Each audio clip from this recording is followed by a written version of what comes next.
बिस्मिल्लाहिर्रहमानिर्रहीम। अस्सलाम वालेकुम डियर स्टूडेंट्स, क्या हाल हैं? आई होप आप सब बिल्कुल ठीक होंगे। आज मैं एक बहुत इम्पोर्टेंट टॉपिक लेकर आया हूँ। फर्स्ट ईयर का टॉपिक है हमारे पास, और अगर ओवरऑल देखा जाए तो वेक्टर एनालिसिस का टॉपिक है, और इसका नाम है हमारे पास स्केलर प्रोडक्ट। बेसिकली इस टॉपिक की जो रूट्स हैं वो हमें मिलती हैं मल्टीप्लिकेशन ऑफ वेक्टर से। तो अगर मैं पहले बात करूँ मल्टीप्लिकेशन ऑफ वेक्टर्स की, तो अगर हम मल्टीप्लिकेशन ऑफ वेक्टर्स की बात करें तो डियर स्टूडेंट्स, जो वेक्टर्स होते हैं इनको हम दो तरीकों से मल्टीप्लाई करते हैं। हम देखते हैं multiplication of vector with scalar और multiplication of vector with vectors. तो अगर मैं यहाँ पे स्पेसिफिकली बात करूँ multiplication of vector with vector, तो इसका एक केस निकलता है कि जब हम एक वेक्टर को मल्टीप्लाई करें वेक्टर के साथ और आंसर जो है वो हमारा स्केलर आ जाए, तो इस तरह की प्रोडक्ट को हम स्केलर प्रोडक्ट कहते हैं या फिर डॉट प्रोडक्ट। और यही हमारा आज का मेन टॉपिक होगा। तो स्केलर प्रोडक्ट क्या होता है? तो व्हाट इज स्केलर प्रोडक्ट? तो पहले हम इसकी डेफिनेशन करेंगे। स्केलर प्रोडक्ट को हम डॉट प्रोडक्ट भी कहते हैं। तो स्केलर प्रोडक्ट या डॉट प्रोडक्ट क्या होता है, इस पे बात करते हैं जरा। तो इसकी तीन डेफिनेशंस मैं आपको करवाऊंगा। पहली डेफिनेशन इसकी ये है कि अगर हमारे पास दो वेक्टर्स हों, मतलब एक वेक्टर है और दूसरा जो वेक्टर है, अगर हम इन दोनों का प्रोडक्ट लेते हैं और आंसर हमारे पास स्केलर आता है, तो इस प्रोडक्ट को हम क्या बोलेंगे? स्केलर प्रोडक्ट या फिर डॉट प्रोडक्ट। तो दो वेक्टर्स हैं, जब उनको मल्टीप्लाई किया, जवाब हमारे पास स्केलर आ गया, तो इसको क्या बोलेंगे? स्केलर या फिर डॉट प्रोडक्ट। इसकी दूसरी डेफिनेशन के लिए हम ये करेंगे, हम दो वेक्टर फर्ज कर लेंगे। फर्ज करें एक वेक्टर का नाम ए है और दूसरे का नाम बी है। तो let we have two vectors, let we have two vectors. तो फर्ज करें हमारे पास दो वेक्टर्स हैं। एक का नाम क्या है? ए वेक्टर, एंड जो दूसरा है उसका नाम क्या है? B vector. तो हमारे पास दो वेक्टर हैं, एक ए है, दूसरा बी वेक्टर। तो इनका जो डॉट प्रोडक्ट होगा, देयर डॉट प्रोडक्ट, तो इनका जो डॉट प्रोडक्ट है इज गिवन एज, वो होता है, इनका डॉट प्रोडक्ट होता है या फिर scalar product, A vector dot B vector बराबर होता है A B cos of theta. अब यहाँ पे कॉस क्यों आता है, साइन क्यों नहीं आता, इसके ऊपर भी हम आगे चल के बात करेंगे। लेकिन अभी तक आप इसका ये डेफिनेशन देख लें कि डॉट प्रोडक्ट अगर दो वेक्टर्स का हो, उसका आप यूं भी कह सकते हो A dot B equal to A B cos theta. अब तीसरी डेफिनेशन हम यहीं से कर लेंगे, और वो ये है the dot product of two vectors.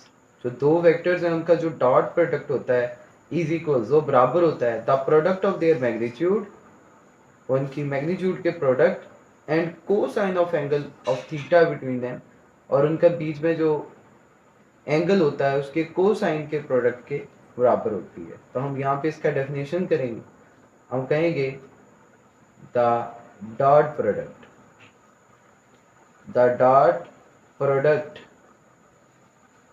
of two vectors, the dot product of two vectors is equals to, वो बराबर होता है, is equals to product of their magnitude, product of their magnitude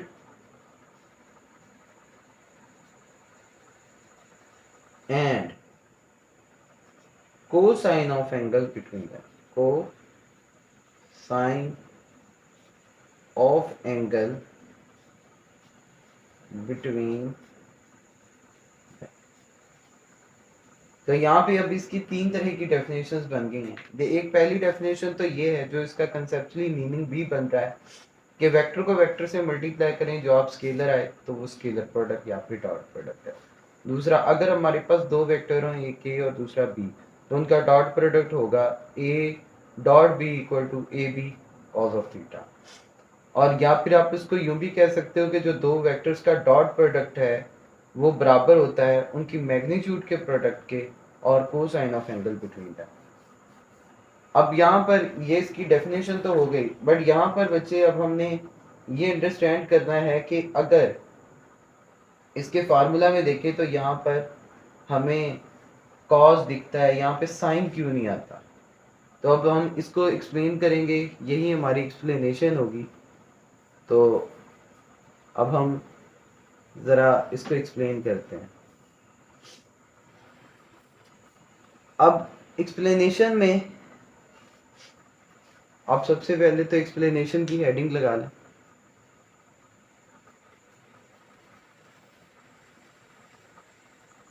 और फर्ज कर लें कि आपके पास दो वेक्टर हैं। Let we have two vectors, one of them is a vector, इनमें से एक ए वेक्टर है और दूसरा कौन है, दूसरा हमारे पास बी वेक्टर है। तो ये देखें, ये हमारे पास दो वेक्टर हैं, एक ए वेक्टर और दूसरा बी। जहाँ पर ये मिल रहे हैं या जहाँ पर इनकी टेल्स आपस में ज्वाइन कर रही है वहां पे एंगल थीटा बन रहा है। अब हमने इनका डॉट प्रोडक्ट लेना है, तो ए डॉट बी किसके बराबर होगा, तो A vector dot B vector ये किसके बराबर होगा।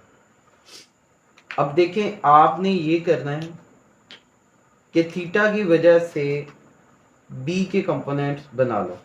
तो बी के दो कंपोनेंट बनेंगे, एक वो कंपोनेंट होगा जो थीटा के सामने है, वो बन जाएगा हमारे पास बी साइन थीटा। आप इसको यूं भी याद रख सकते हो, एस से सामने और एस से साइन, तो जो थीटा के सामने है वो साइन, और सी से करीब और सी से कॉस, तो जो थीटा के करीब या इसके साथ बनेगा वो हमारे पास बनेगा बी कॉस ऑफ थीटा। तो जो थीटा के करीब है वो कॉस कंपोनेंट, जो थीटा के सामने है वो साइन कंपोनेंट। अब अगर आप इनको मिलाओ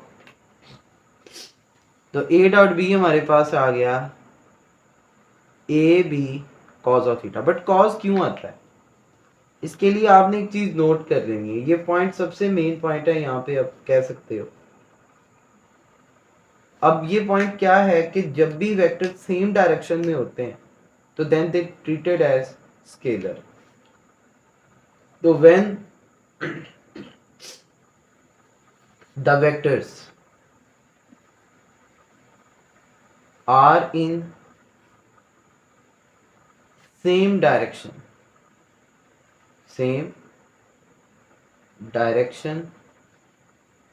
तो जब भी वेक्टर सेम डायरेक्शन में होंगे दे ट्रीटेड एज, तो हम उनको ट्रीट करेंगे एज स्केलर।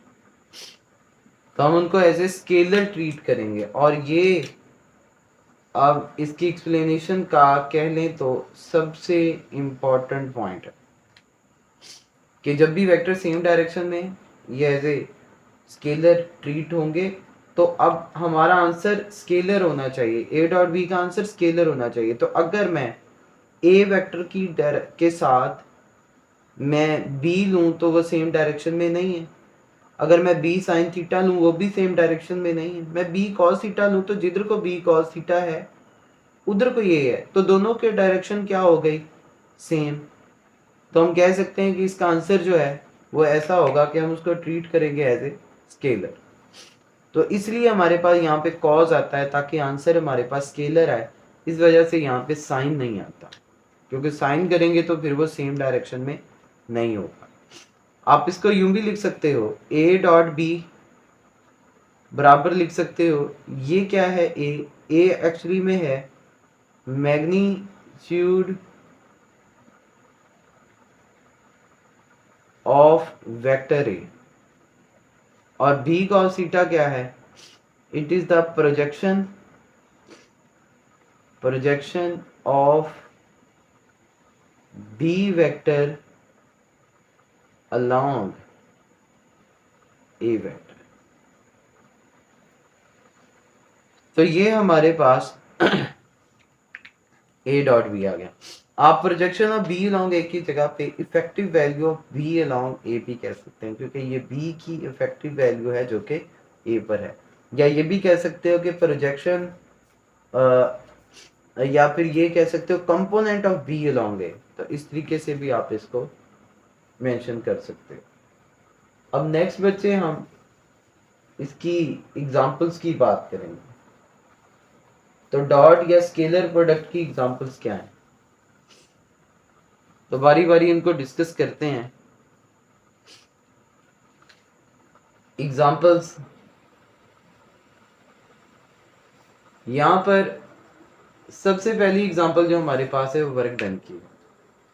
तो फर्स्ट ऑफ ऑल हमारे पास यहाँ पे एग्जांपल आ गई वर्क की, वर्क डन। तो वर्क डन जो है या वर्क कह लें तो वो इसकी एग्जांपल है। कैसे, अब फर्ज करें यहाँ पर एक बच्चा खेल रहा है, एक खिलौने से, एक उसने ट्रॉली बनाई हुई है, ये देखें, और इसके साथ उसने एक डोर को बांध रखा है। अब वो क्या करता है, इसको पकड़कर आगे की तरफ को लेकर जाता है। अब बच्चा इसको आगे की तरफ को लेकर जा रहा है।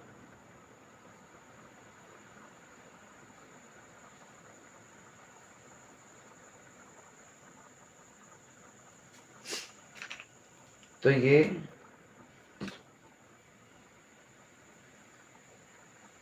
ये बच्चा इस ट्रॉली को आगे लेकर जा रहा है। अब देखें ये इस डायरेक्शन में फोर्स अप्लाई कर रहा है, और ये जो ट्रॉली है, जो इसने खिलौना ट्रॉली बनाई हुई है, ये इस डायरेक्शन में जा रही है। तो ये इसकी डिस्प्लेसमेंट का डायरेक्शन। अब दोनों के बीच में एंगल बन गया थीटा। अब थीटा की वजह से आप फोर्स के कंपोनेंट बनाओगे। वो कंपोनेंट जो थीटा के सामने है वो बनेगा एफ साइन थीटा, और जो थीटा के कोल कोल है वो कौन बनेगा, एफ कॉस थीटा। तो यहाँ पे वर्क कौन करवाएगा, तो वर्क होगा किसकी वजह से, एफ कॉस थीटा की वजह से। डब्ल्यू बराबर आ जाएगा हमारे पास F D cos of theta. तो ये हमारे पास वर्क आ गया।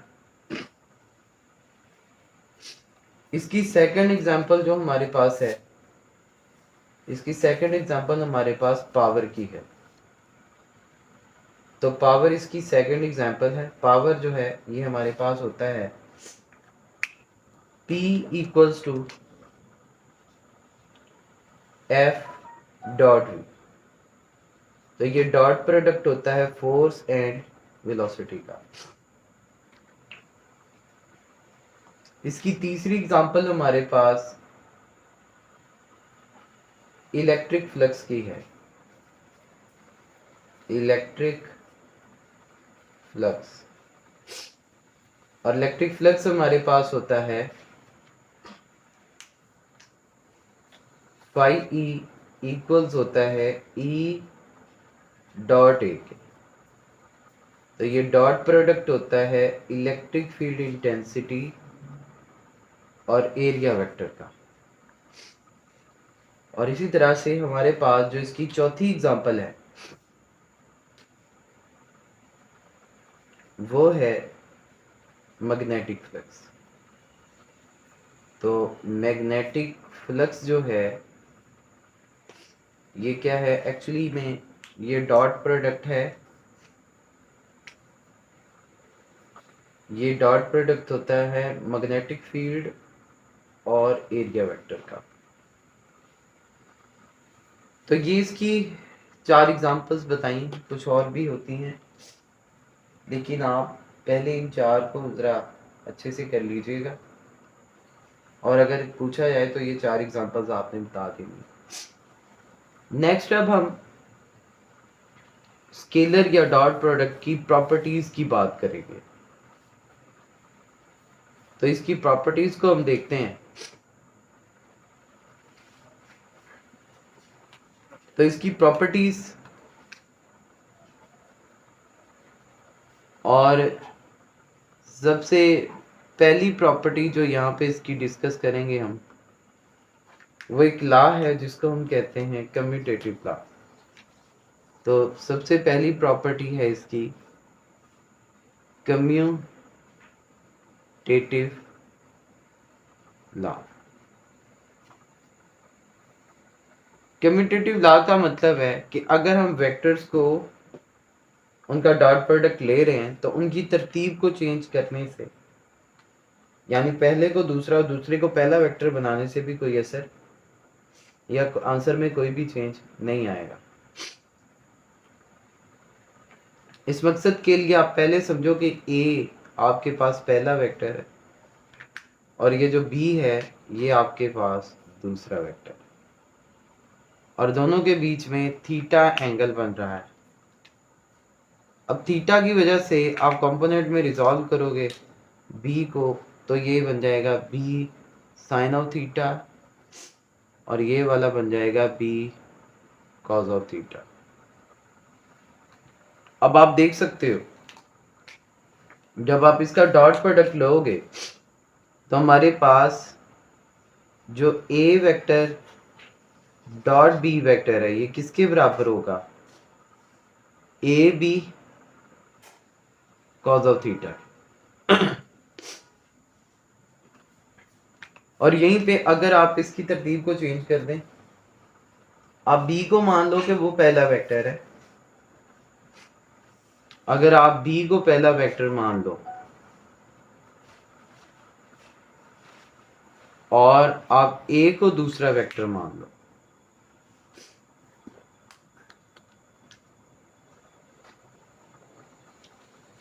तो बीच में एंगल फिर वही बना थीटा। दो कंपोनेंट्स में रिजॉल्व करोगे, सामने वाला बन जाएगा ए साइन थीटा और इसके करीब वाला बन जाएगा ए कॉज ऑफ थीटा।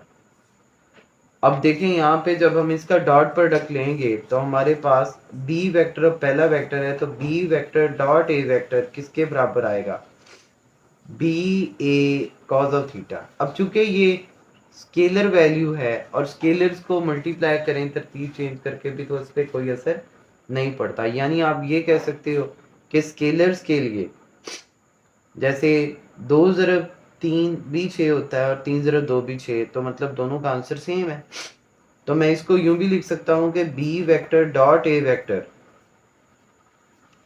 बराबर होगा A B cos of theta.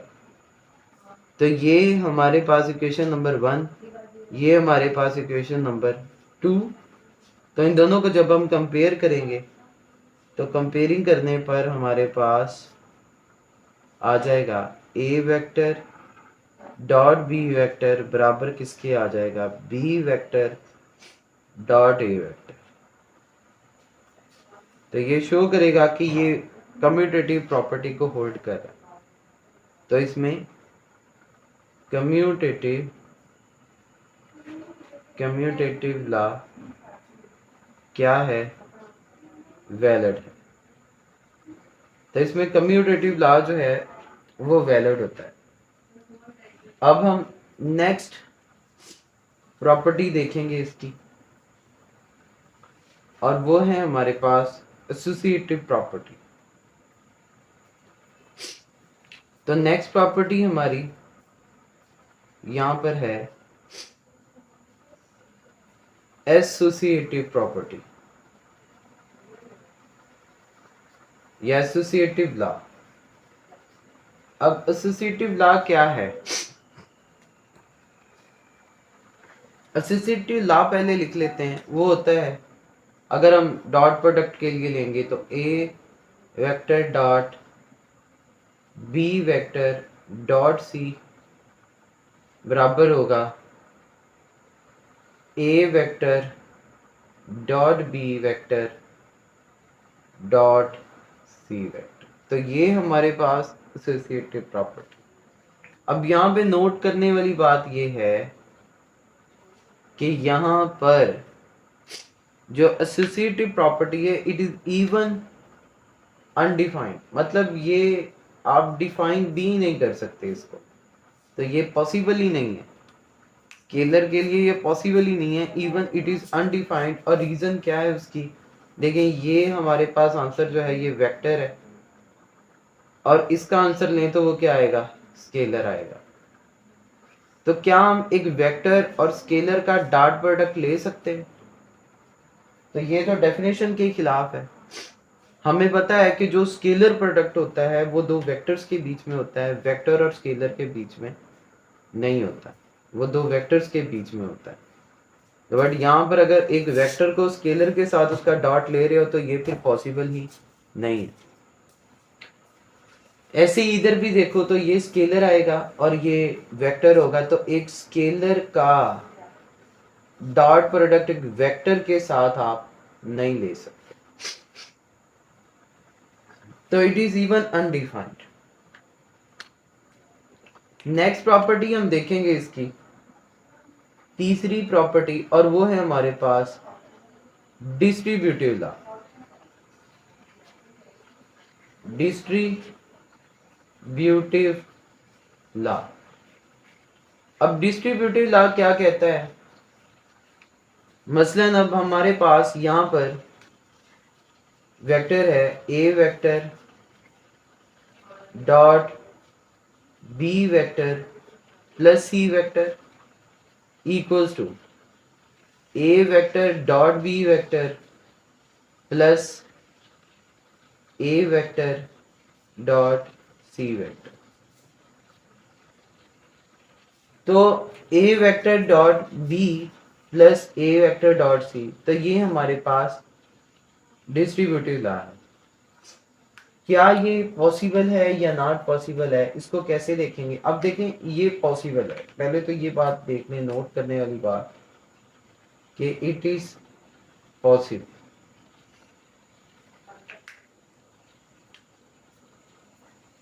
तो इट इज पॉसिबल। अब पॉसिबल कैसे है? मतलब इन दोनों का आंसर क्या आएगा? वेक्टर आएगा, और डॉट इसका आंसर भी क्या है? वेक्टर। तो एक वेक्टर का वेक्टर से डॉट प्रोडक्ट लें, पॉसिबल होता है। वेक्टर का वेक्टर से डॉट प्रोडक्ट लिया जा सकता है। तो इसका मतलब है कि ये चीज पॉसिबल है क्योंकि ये डेफिनेशन के अकॉर्डिंग है। अब हम इसकी नेक्स्ट प्रॉपर्टी की तरफ जाएंगे, और वो अब इसके एंगल्स के अकॉर्डिंग होगी। यानी अब हम पॉजिटिव और नेगेटिव नेचर की बात करेंगे। तो चौथी प्रॉपर्टी हमारी है, और वो है positive and negative dot product. यानी डॉट प्रोडक्ट का आंसर कब पॉजिटिव होगा और कब ये नेगेटिव होगा। अब इस पे बात कर लेते हैं। अब देखें, अगर हमारे पास डॉट प्रोडक्ट का आंसर पॉजिटिव आ रहा हो तो उसका क्या मतलब है? उसका मतलब है कि इसके अंदर जो थीटा है, वो थीटा जो है हमारा वो लेस देन 90 डिग्री। और लेस देन 90 का मतलब ये होता है कि ये अक्यूट एंगल है। तो जब भी हमारे पास अक्यूट एंगल्स होंगे तो उन अक्यूट एंगल्स पे डॉट प्रोडक्ट का आंसर क्या होगा, पॉजिटिव होगा। अब मेरा आपसे ये क्वेश्चन है कि 53 डिग्री पर डॉट प्रोडक्ट का आंसर पॉजिटिव होगा या नेगेटिव होगा। 53 डिग्री पे आंसर पॉजिटिव होगा या नेगेटिव होगा। सो आंसर है पॉजिटिव होगा। उसकी रीजन क्या, क्योंकि एंगल अक्यूट एंगल है, 90 से छोटा है, तो यहाँ पे डॉट प्रोडक्ट का आंसर क्या आएगा, पॉजिटिव आएगा। इसी तरह से अगर डॉट प्रोडक्ट का आंसर नेगेटिव आ रहा हो तो उससे क्या मुराद है। तो डॉट प्रोडक्ट का आंसर अगर नेगेटिव आ रहा है, इसका मतलब हमारा थीटा जो है ये लेस देन 180 डिग्री है और ग्रेटर देन 90 डिग्री। मतलब 90 डिग्री से बड़ा एंगल होगा और 180 से छोटा होगा। ऐसे एंगल को ऑब्ट्यूज एंगल्स कहते हैं। तो ऑब्ट्यूज एंगल्स पर हमारे पास जो डॉट प्रोडक्ट का आंसर है वो नेगेटिव आएगा।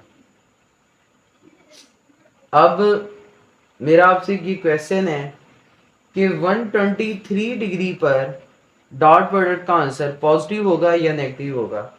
सो आंसर है कि डॉट प्रोडक्ट का आंसर 123 डिग्री पर नेगेटिव होगा, क्योंकि वो 90 से बड़ा है और 180 से छोटा है। अब नेक्स्ट हम प्रॉपर्टी पे जाते हैं। अब प्रॉपर्टीज की तरतीब बन गई है। अब देखें, अगर हमारे पास एंगल 90 से छोटा था तो पॉजिटिव, 90 से बड़ा और 180 से छोटा है तो नेगेटिव है। लेकिन अगर हो ही 90 तो फिर क्या होगा। तो पांचवी प्रॉपर्टी है, अगर हमारा एंगल हो ही 90 डिग्री, इफ हम कहते हैं थीटा इक्वल्स टू है 90 डिग्री, अगर वेक्टर्स के दरमियान एंगल ही 90 का हो। मिसाल के तौर पे एक वेक्टर ये है और दूसरा वेक्टर ये है, और इन दोनों के बीच में एंगल कितना बन गया, ये ए वेक्टर है और ये कौन है, बी वेक्टर, और उनके बीच में एंगल कितना बन गया है, 90 डिग्री। तो थीटा 90 पे इसका आंसर क्या आएगा। तो A vector dot B vector equals to A B cos of 90 degree. Cos 90 पे क्या होता है, तो कॉस 90 डिग्री पे 0 होता है। और जब आप इसकी वैल्यू पुट करोगे तो A vector dot B vector A B cos 90 पे क्या होता है, 0, और 0 से जब ये मल्टीप्लाई होगा तो A vector dot B vector, इस सारे का आंसर क्या आ जाएगा हमारे पास, 0 आ जाएगा। और ये शो कर रहा है कि रिजल्ट जो है हमारे पास वो मिनिमम है। यानी जब भी वेक्टर्स परपेंडिकुलर होंगे तो उनके डॉट प्रोडक्ट का आंसर मिनिमम आएगा, 0 आएगा। अब इसकी एक और तरतीब समझ लें। यहाँ पर ये यूनिट वेक्टर हमें पता है, स्पेसिफाइड यूनिट वेक्टर जो होते हैं, एक्स की डायरेक्शन में आई कैप होता है, वाई की डायरेक्शन में जे कैप होता है और जेड की डायरेक्शन में के कैप होता है। अब ये सब आपस में 90 के एंगल पे होते हैं। तो अगर आप इनका आपस में डॉट प्रोडक्ट लो, मतलब आप आई का जे के साथ, फिर जे का के साथ और फिर के का आई के साथ डॉट प्रोडक्ट लो, तो वो आंसर क्या आएगा, 0 आएगा। तो अगर हम आई का डॉट प्रोडक्ट लें जे के साथ तो आंसर आपका 0 आएगा। इसी तरह आप जे का डॉट प्रोडक्ट लो किसके साथ, के साथ, तो वो 0 आएगा। और अगर आप के का डॉट प्रोडक्ट लो आई के साथ तो उसका आंसर भी 0 आएगा। तो यानी जो परपेंडिकुलर वेक्टर्स होते हैं उनका डॉट प्रोडक्ट हमेशा क्या आएगा, 0 आएगा। अब हम इसकी नेक्स्ट प्रॉपर्टी देखते हैं कि परपेंडिकुलर केस में तो आपने देख लिया कि जो वेक्टर्स परपेंडिकुलर होते हैं, 90 को ये भी कह सकते हो कि परपेंडिकुलर वेक्टर्स। लेकिन जब हमारे पास पैरेलल वेक्टर्स होंगे छठा केस है कि जब हमारे पास पैरेलल हो vectors if theta equal to 0 degree, मतलब वेक्टर्स अब के हमारे पास क्या हैं, अब के हमारे पास वेक्टर हैं पैरेलल। तो पैरेलल वेक्टर्स के केस में क्या होगा, अब दोनों वेक्टर सेम डायरेक्शन में हैं, तो ये ए वेक्टर है और इसी डायरेक्शन में हमारे पास क्या होगा, बी वेक्टर भी होगा। अब दोनों की डायरेक्शन क्या हो गई, सेम हो गई। तो थीटा इनमें कितना बनेगा, थीटा बनेगा 0 डिग्री, क्योंकि सेम डायरेक्शन में है। तो अब आप इनका डॉट प्रोडक्ट लो, तो A vector dot B vector equals किसके होगा,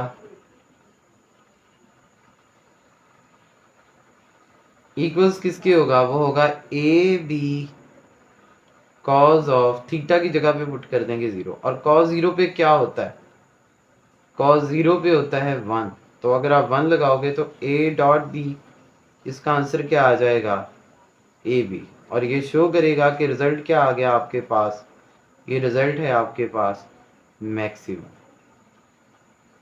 तो जब भी पैरेलल वेक्टर्स हों तो उनका आंसर मैक्सिमम आता है और वो उनकी मैग्नीट्यूड के प्रोडक्ट के बराबर होगा। मिसाल के तौर पे दो पैरेलल वेक्टर्स हैं, एक का मैग्नीट्यूड 3 है और एक का मैग्नीट्यूड 5 है, तो बताएं उनका डॉट प्रोडक्ट कितना होगा। तो जब पैरेलल हैं तो उनकी मैग्नीट्यूड्स को मल्टीप्लाई कर दो, तो 5 ज़रब 3 कितना होगा, 15। तो उसका मैग्नीट्यूड कितना आ जाएगा, 15 आ जाएगा। अब हम नेक्स्ट पॉइंट पे मूव करते हैं और ये इसकी 7th प्रॉपर्टी है, और है कि इफ अगर हमारे पास सिमिलर वेक्टर्स हो, सिमिलर वेक्टर्स, अगर हमारे पास एक जैसे वेक्टर्स हो, मतलब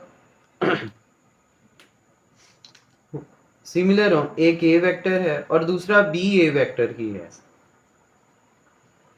अब देखिए सिमिलर हैं तो दोनों में थीटा कितना बना, तो दोनों में थीटा कितना बनता है, 0 डिग्री बनता है। तो अगर हम इनका डॉट प्रोडक्ट लें, ए वेक्टर डॉट ए वेक्टर, तो ये किसके बराबर होगा, ए का magnitude cos of 0 degree. Cos 0 पे क्या होता है, तो कॉस 0 पे 1 होता है, 1 लगाओ यहाँ पे, तो ए डॉट ए कितना आ गया हमारे पास, ए और ए का स्क्वायर।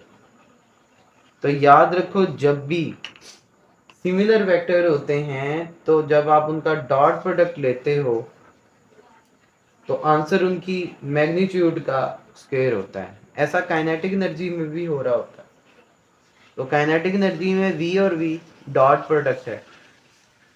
तो मसलन काइनेटिक एनर्जी की अगर मैं आपको एग्जांपल दूं तो काइनेटिक एनर्जी है हमारे पास 1/2 m v vector dot v vector. तो ये चूंकि सिमिलर वेक्टर हैं तो आंसर इनका मैग्नीट्यूड का स्क्वायर होगा।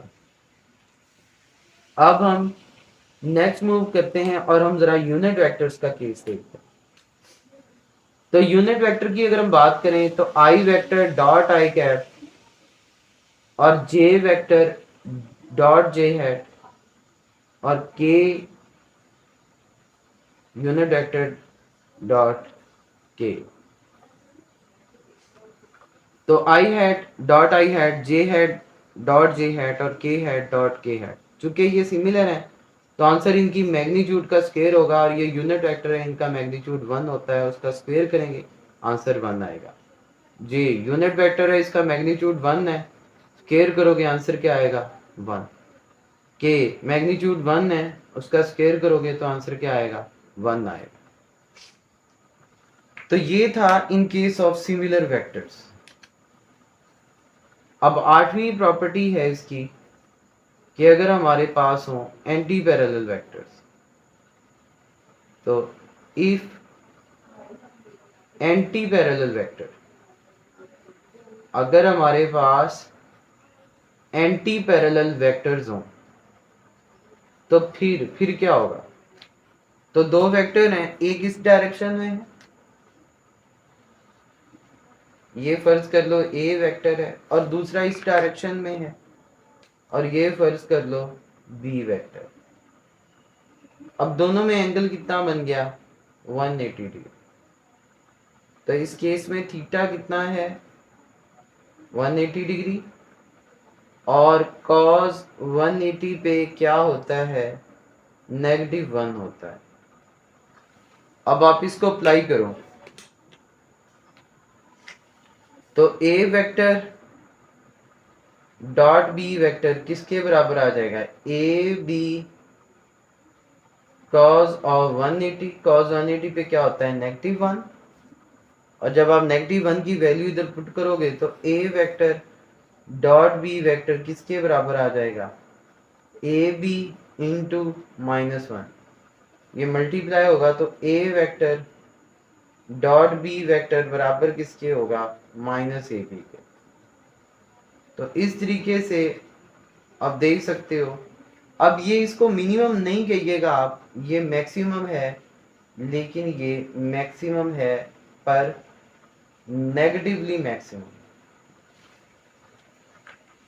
तो एंटी पैरेलल वेक्टर्स के बाद अब हम डायरेक्शन की बात करते हैं। तो अगर दो वेक्टर्स गिवन हो और उनके बीच डायरेक्शन बतानी हो तो कैसे बताएंगे। तो ये नवी प्रॉपर्टी है और ये डायरेक्शन की है।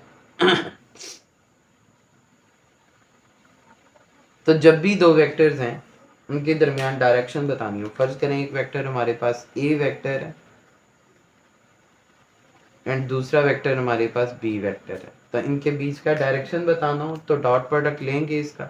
तो ये आ जाएगा A vector dot B vector बराबर आएगा A B cos of theta. A B cos of theta. अब यहां से हम कॉज ऑफ थीटा को एक साइड पे कर लेते हैं तो ए बी मल्टीप्लाई हो रहा है, इधर आकर डिवाइड हो जाएगा तो A vector dot B vector divided by क्या हो जाएगा ए बी। और यहां से आप थीटा निकाल लो, वो आ जाएगा cos inverse A vector dot B vector divided by A B हो जाएगा। अच्छा, ये इसका एक फार्मूला है, इसको हम एक और तरीके से भी लिख सकते हैं। तो पहले आप ये मेथड देख लो। और लास्ट प्रॉपर्टी हमारी है और वो है product dot product in terms of rectangular components. हम डॉट प्रोडक्ट की बात करेंगे in terms of rectangular components. तो सबसे पहले तो आप वेक्टर बनाओ और उसके रेक्टेंगुलर कंपोनेंट्स बनाओ। मिसाल के तौर पे ये हमारे पास एक वेक्टर है ए, इसके रेक्टेंगुलर कंपोनेंट है ए x I cap plus A Y J cap plus A Z के कैप। और बी वेक्टर बनाओ, बी क्या है बी एक्स आई कैप प्लस बी वाई जे कैप प्लस बी जेड के कैप। अब आपने इन दोनों का डॉट प्रोडक्ट लेना है ए डॉट बी। अब A vector dot B vector किसके बराबर होगा। अब देखो इसका शॉर्टकट है, शॉर्टकट ये है कि आप इसको इससे मल्टीप्लाई कर दो, इसको इसके साथ मल्टीप्लाई कर दो और इसको इससे मल्टीप्लाई कर दो और यूनिट वेक्टर्स को इग्नोर कर दो। तो ये बन जाएगा हमारे पास ए एक्स बी एक्स, ये बन जाएगा ए वाई बी वाई और ये बन जाएगा ए जेड बी जेड। और बीच में अब अलामतों को भी आप मल्टीप्लाई कर दो तो प्लस प्लस प्लस हो जाएगा, यहाँ पे प्लस प्लस प्लस हो जाएगा। तो ये हमारे पास इनका डॉट प्रोडक्ट आ जाएगा। तो ये शॉर्टकट मेथड से आपको बता दिया। अब ये फार्मूला कैसे चेंज हो सकता है आपको कहा था कि इसको हम चेंज करके भी लिख सकते हैं, और वो कैसे हम लिख सकते हैं, theta is equal to cos inverse A dot B का ये जो जवाब आया आप ये लिख लो, A X B X plus A Y B Y plus A Z B Z और डिवाइडेड बाय ए बी। तो बच्चे इस तरीके से भी आप फाइंड कर सकते हो। तो ये ब्रीफ टॉपिक था, कोशिश की है कि हर एक पॉइंट को कवर किया जाए डॉट प्रोडक्ट या स्केलर प्रोडक्ट से रिलेटेड। तो आई होप आपके लिए बहुत बेनिफिशियल होगा। इस लेक्चर को अच्छे से देखें, अप्लाई करके देखें। इससे रिलेटेड आपकी एक्सरसाइज में न्यूमेरिकल भी है, जिसमें वो दो वेक्टर्स आपको गिवन करता है ए और बी, और उनके दरमियान एंगल फाइंड करने का कहता है, जिसका आंसर 52 डिग्री आता है। तो आप वो न्यूमेरिकल भी करके देखें। इससे रिलेटेड न्यूमेरिकल है जिसमें वो कहता है कि find the projection of B along A, तो आपने बी कॉस थीटा की वैल्यू फाइंड करनी हो, फार्मूला यही लगेगा। बस यहाँ पे बी कॉस थीटा इधर आएगा तो बटे में सिर्फ और सिर्फ ए आएगा। तो ये दो न्यूमेरिकल्स मैं आपको रिकमेंड कर रहा हूँ, आप ये करके देखें और ये टॉपिक सारा रिवाइज कीजिएगा। Wish you all the best बेटे। अल्लाह।